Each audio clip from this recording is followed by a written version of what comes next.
Hello there. Welcome back to Blue Heinz Garage. This is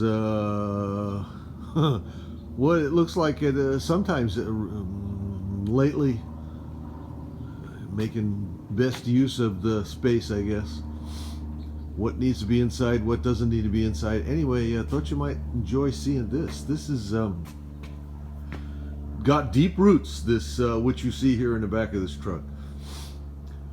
Uh, Without making a long story here, let's see. 1963.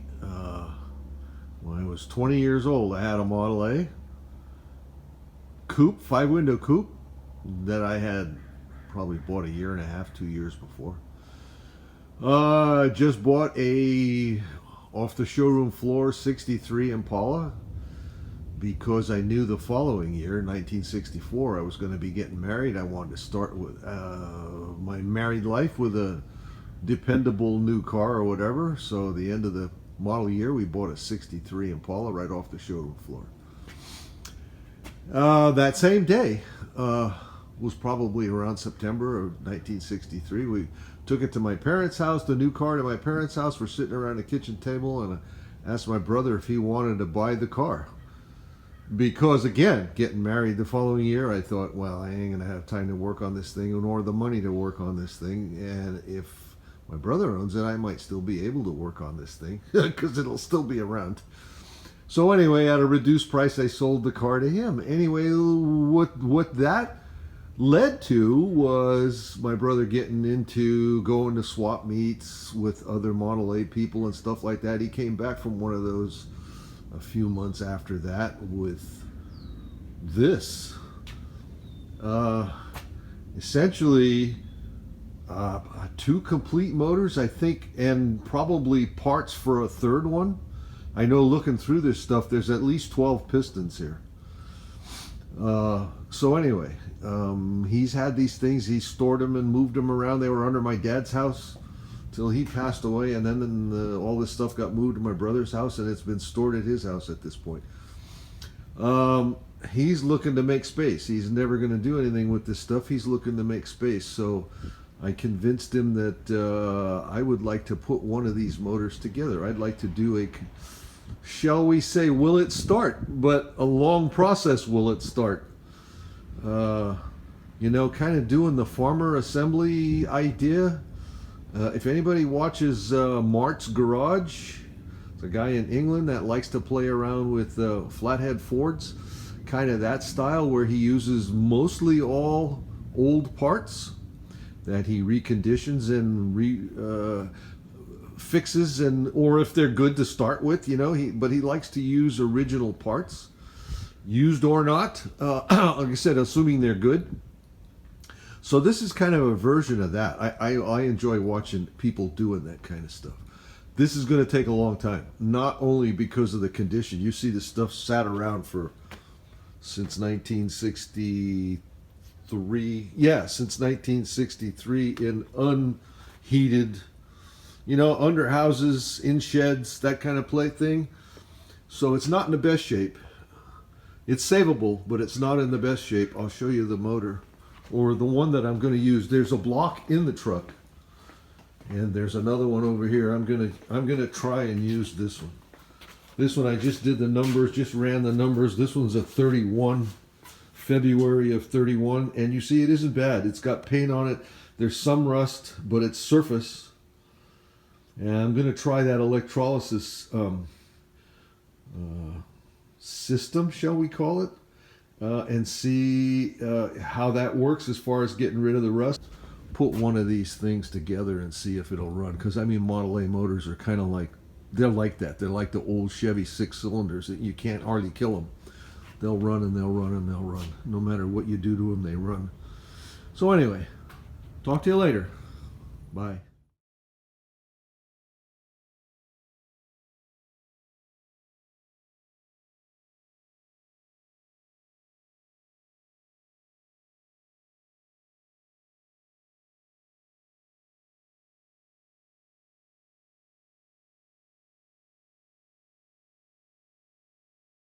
Hey, hello there. Well, some of you may find this interesting. Probably not the same crowd that normally is interested around here. This is Model A stuff, not 57 Chevy. What we're doing here is first time for me. I've heard of it a lot of times, but this first time for me is we're trying an electrolysis bath on this Model A block, engine block that's in the bath here. You can see the cylinders there. So what we have here is a tote, a big tote, and we have 25 gallons of water. The block sitting in the middle. I made I guess you would call it an anode, an iron piece that goes all around the perimeter, and that's what that red conductor is attached to. See, I got a piece of iron bolted to the block, and the negative conductor is attached to the block. And then we got a 12-volt battery charger turned on at 12 amps. And in that water is a kind of a soap solution. Arm & Hammer, I forgot what they call it, Laundry Plus or something like that. It's a soap solution. It probably has lye in it, I'm guessing. Most soap is made out of lye. And I don't know what the deal is, what it causes when you put the current on it, but it creates a reaction, and it dissolves the rust. So this has been in here since, actually it's been turned on. It's been there since Friday night, but it wasn't turned on until yesterday morning. The power of it wasn't turned on until yesterday morning. So it's been in the bath and under power since yesterday morning. I had it last night since, everybody was asleep and all that. I was a little concerned, so I turned it down to 2 amps, but it was on all night. So here we go. You can see the reaction it's causing. And I skimmed this. It was all red on the top, all around the block, which is where the reaction happens. My understanding is the reaction happens between the product you have the negative on and the anode, anywhere in a straight line between those 2 points. So I don't know that it's doing anything on the machine surfaces in the middle of the block. It's working all around the outsides and whatever is exposed around those outside surfaces. So anyway, we'll see. I'm going to probably leave it on through tonight and see what it looks like tomorrow. It's probably ready. The block wasn't all that rusty anywhere. So I'm thinking that based on what I'm seeing as far as the reaction, it's probably going to be done by tomorrow morning. I'm going to have a look and we'll see. And in the meantime, what I did today was worked on the pistons. Got all the rings out, obviously, off of them. I'm ordering new rings. 1 or 2 of these were broken, so I thought, instead of just replacing the rings in one, I'll do them all. So I cleaned the pistons. They're aluminum, and there was some oxidation built up on 2 or 3 of them in different places, not all the way around. So I got them all clean. You notice this one here is the cleanest one because I've got in this can, I've got enough lacquer thinner to soak the piston, to submerge the piston. And after I left it in there, I left that one in there for 2 or 3 hours, and then I cleaned it all up. It cleaned up real nice. So that one is completely done. The ring lands are all clean. You notice I broke one ring in half, and I sharpened the edges, the broken edges on the sander over there, and I used it like a scraper, and I cleaned the ring lands on all the pistons. That one there, I took the cap off and cleaned the outside surfaces, the cast iron surfaces on the wire wheel.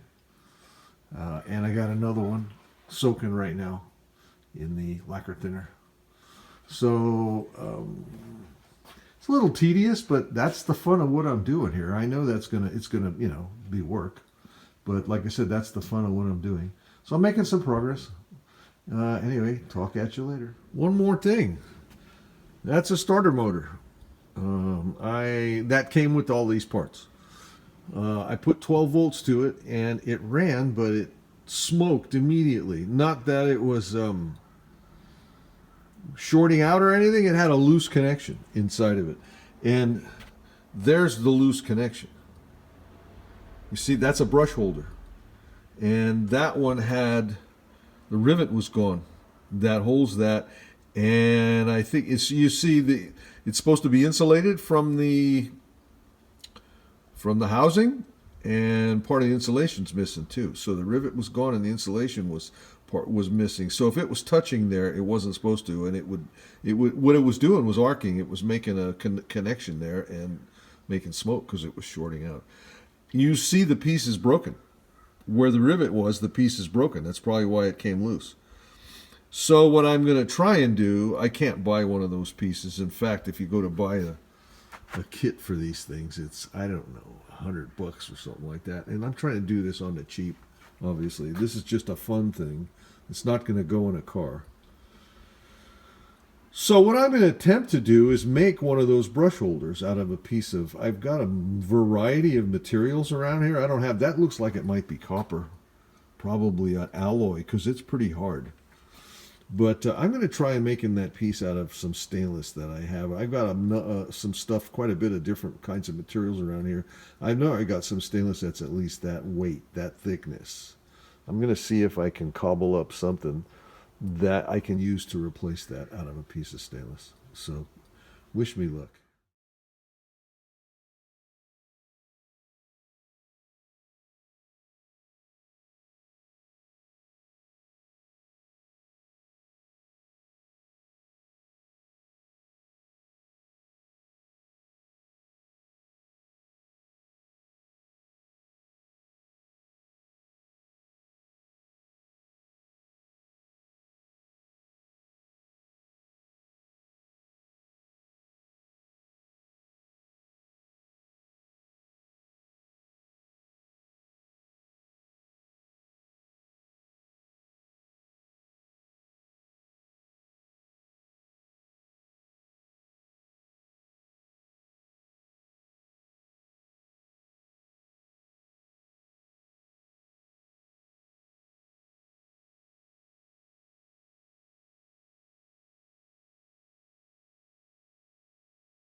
Hello there.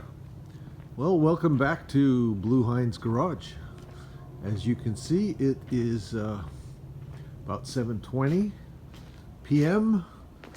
Wednesday the 24th of March. And here's what's been going on. I don't remember what's the last thing I filmed, but I've been in the process of doing a bit of a reorg here in the garage. Not a total, but a fair amount of stuff. You recall over here, there were two shelf units like this one, side by side. This one that you see right now looked like the other one before. This one's now, the new one is a bit shallower. The old ones were 24 by 36, like that. And the current one here is 20 by 36. And I'm using this one. I'm going to load this up with tools so that my tools are more condensed in one place instead of spread all over the garage. What used to be here was all the Model A stuff, all the stuff for the 29 Model A pickup, which on more thought seems like a terrible waste of space for storage. I can use it more appropriately for workspace, like you say, to access my tools. The Model A parts now are up on top of the loft here, which is much better use of the space than floor space here, I think. I don't know. And the other thing that happened was over here. Let me get a little further back here. Over here, where the bins used to reside, underneath the window there, those all got relocated over to there. The gray bins you see there used to be under that window.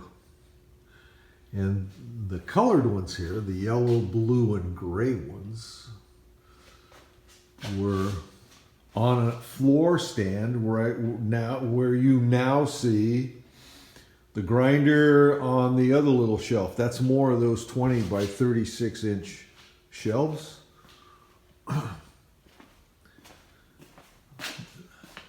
In this location, instead of the bins, what I'm going to do here, this is the grinder is going to stay there, but it's going to share that shelf with a new drill press.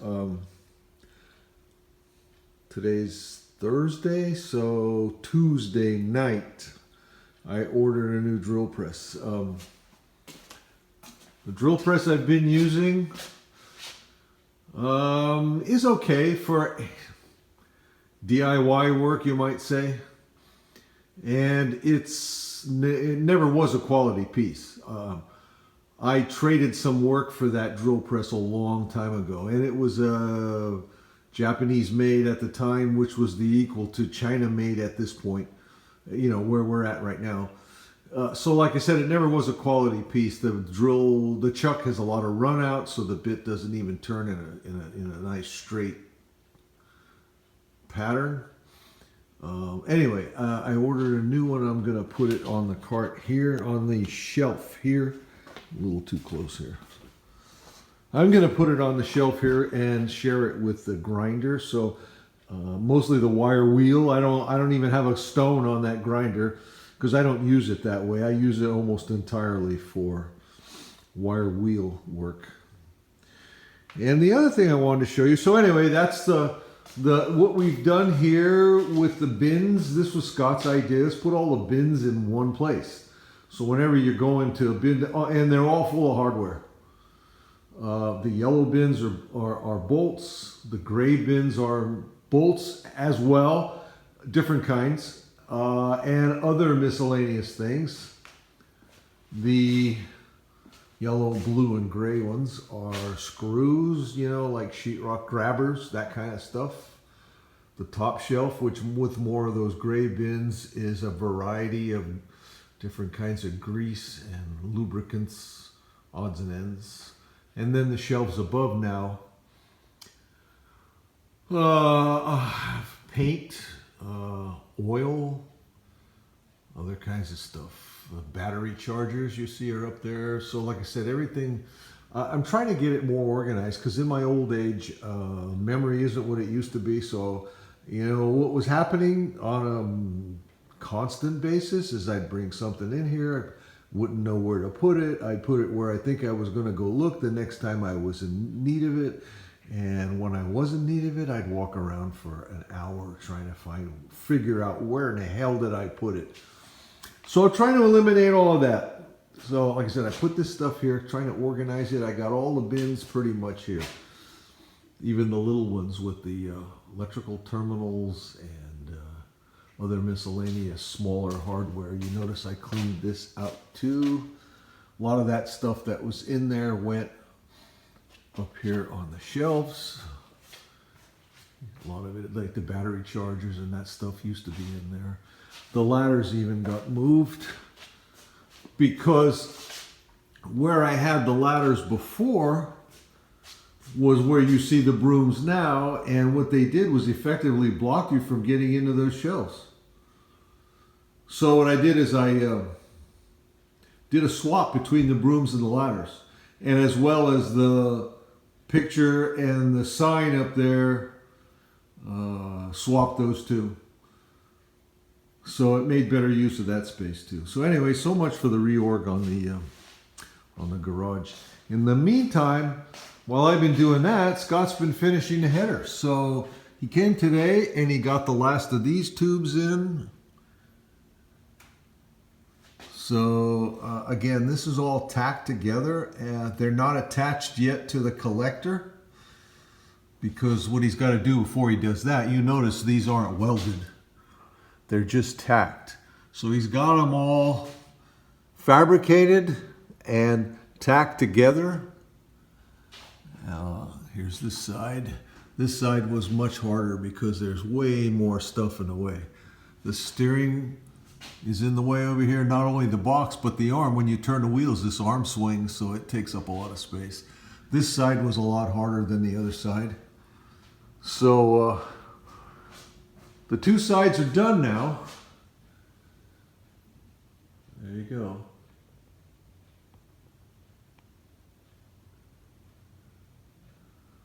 The two sides are done now. They just have to be finish welded and then assembled into the collectors. And then obviously the exhaust built behind that. So you can see the exhaust, it's up nice and high. See, it's above the cross member tube there. And it will run back through the big holes there, and then back over the rear end and out under the bumper, I believe, under the back bumper. So, and you noticed on this car, we did the same thing with the e-brake. Got the electric e-brake set up so the cables for the e-brake don't interfere with anything between the frame rails. They go out here, nice and straight, and out to the wheel.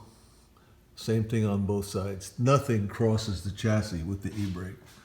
The only thing that crosses the chassis with the e-brake is the electrical conductor that ties the two servos together. So anyway, there's your headers. And the clutch linkage is up in there too, see? So it all clears. A bit of a chore, and I'm sure Scott's experience as a plumber running pipe helped here. You know, the pipe you run as a plumber is not nearly this because you use, 90s, 45s. All the fittings basically are a given. This here you can pick any degree you want with the mandrel bends. So anyway, so much for that. Yeah, in the meantime, the Model A motor is sitting over there. I haven't worked on that at all this week. So it didn't change anything. It's waiting. But I have been getting parts. I've got a box of goodies down here that I've ordered for it.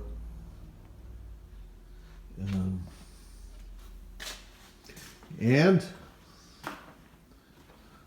water pumps here, ready to, we added onto the, welded some material onto the impeller. I bought a new one, but it fit the shaft kind of loose and it wasn't drilled for a pin. So we resorted to fixing the old one. So now I got to paint that. I got to take it apart, paint that, and that'll be ready. You notice here is the starter motor and generator. Starter motor is rebuilt essentially. Generator is has no brushes. It's only going to be used as a belt tensioner. So it has the armature in it, but only to create a shaft, to run the pulley and tighten the belt to run the fan on the water pump. So anyway, that's the latest. I will talk to you later. Please like and comment if you don't mind, we'd love to hear what you have to say.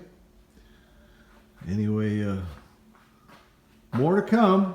Thanks for watching. Bye. Well, hello. Welcome back to Blue Hind's Garage. Well, as you can see, it is Monday evening, April 11th. And just wanted to catch you up a bit on some progress I've been making with the Model A motor. I think it was Friday. I spent some time with a honing tool and honed the cylinders as much as I'm going to. I spent a day or so earlier doing some measurements. I remember I bought a bore gauge and a set of micrometers that would be big enough to measure these cylinders, and found that these cylinders are quite worn and quite oddly shaped. They're out around by a few thousandths in multiple places. They're tapered a bit in multiple places. They're considerably oversized everywhere. So obviously this is not the way you would put a motor together if you were building a motor for a car that you wanted to last any length of time. This is how you would put a motor together, obviously. For purposes like mine, I just want to display it, see if it'll run. I'm pretty sure it will. It may not sound the best, but I'm just trying to illustrate a point. These old motors, I think, will run even if they are worn out and in very poor condition. They will continue to run. That's all I'm trying to. I'm just having fun. And that's the other thing I wanted to kind of illustrate, how these simple old motors are kind of unkillable. That's all.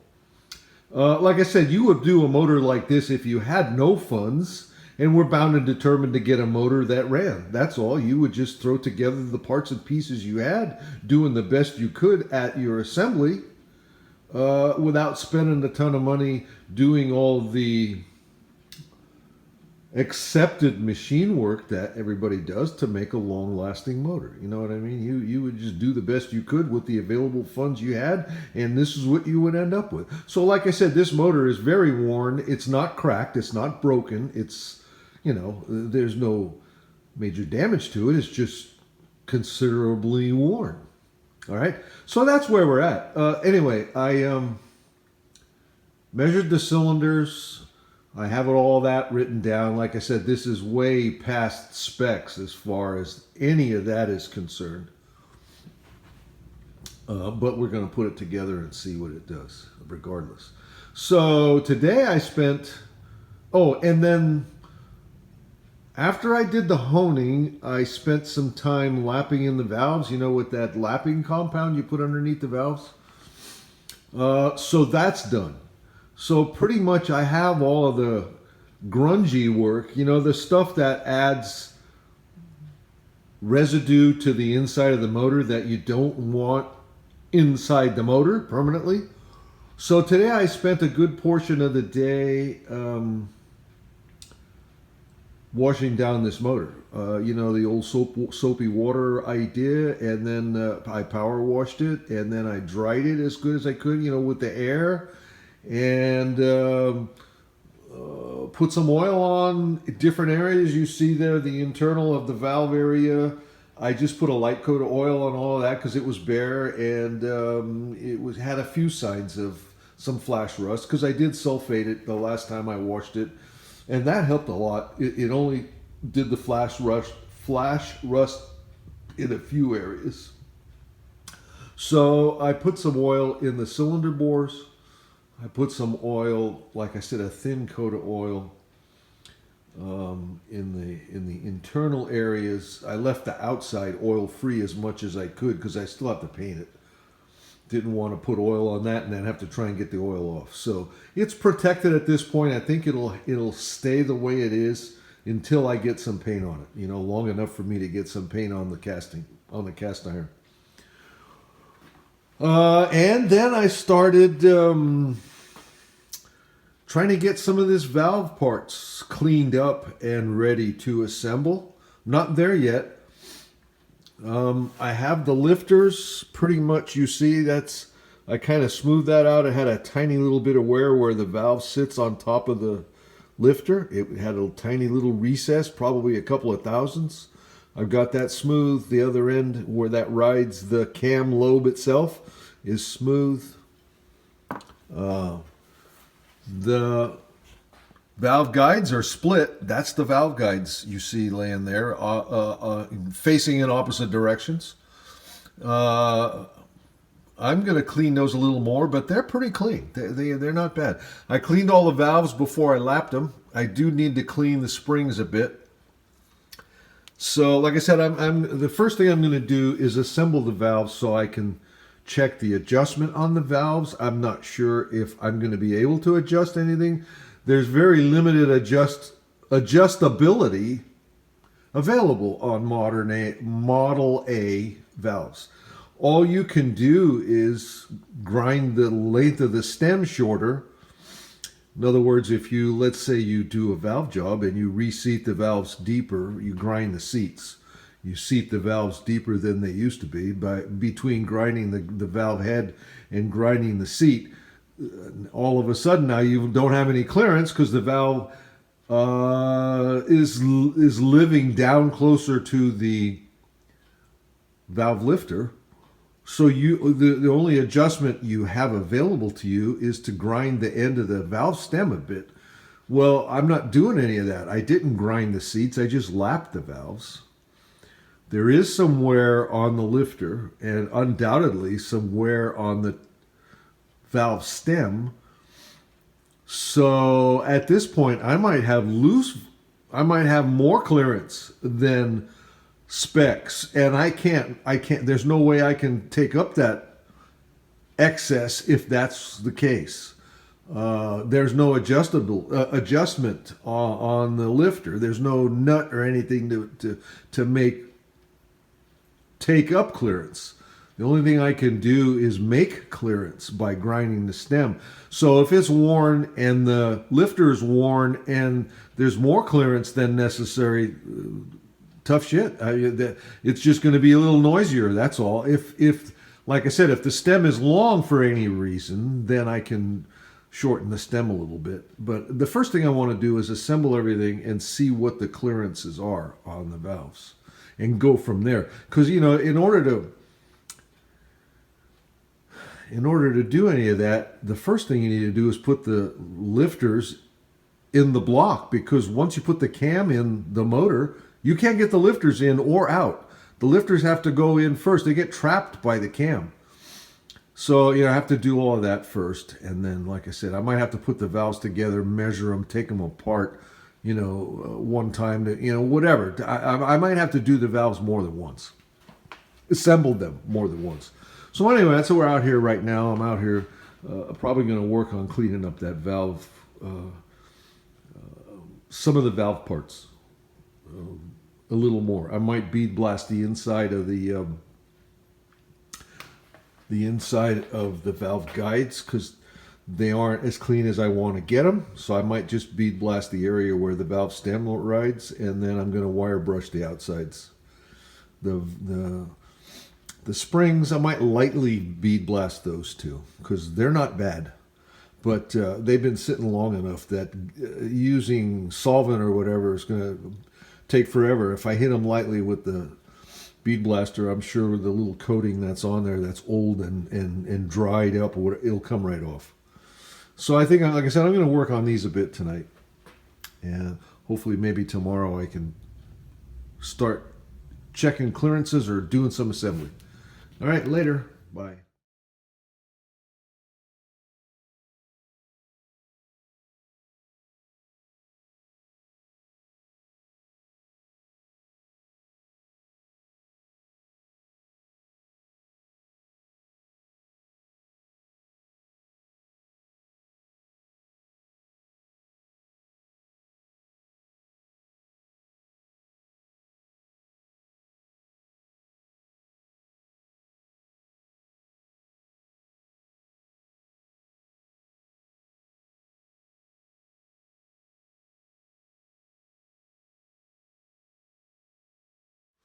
Okay, well, I got all the valves installed. Right or wrong, good or bad. Some of the clearances are not correct. They're more than instead of not enough, obviously. Um, not having new parts, not knowing for sure which ones came out of this motor. I do know the valves and the springs came out of this motor because they were marked. Lifters, not so sure. Cam, not so sure. I did measure the cam as much as I could with a pair of calipers, and the lobes are all different. So there is wear on the lobes. This is the best of the two cams. Again, based on the dimensions, I picked the cam with the largest dimensions. Turned out to be the one that I already had cleaned up. And assuming they're both Model A cams, I'm assuming the largest dimensions means the least worn. Anyway, when I started putting the valves in, some of them were too long. That's how you adjust Model A valves. You grind the stems to get clearance because the lifters have no adjustment. Some of the valves were too long.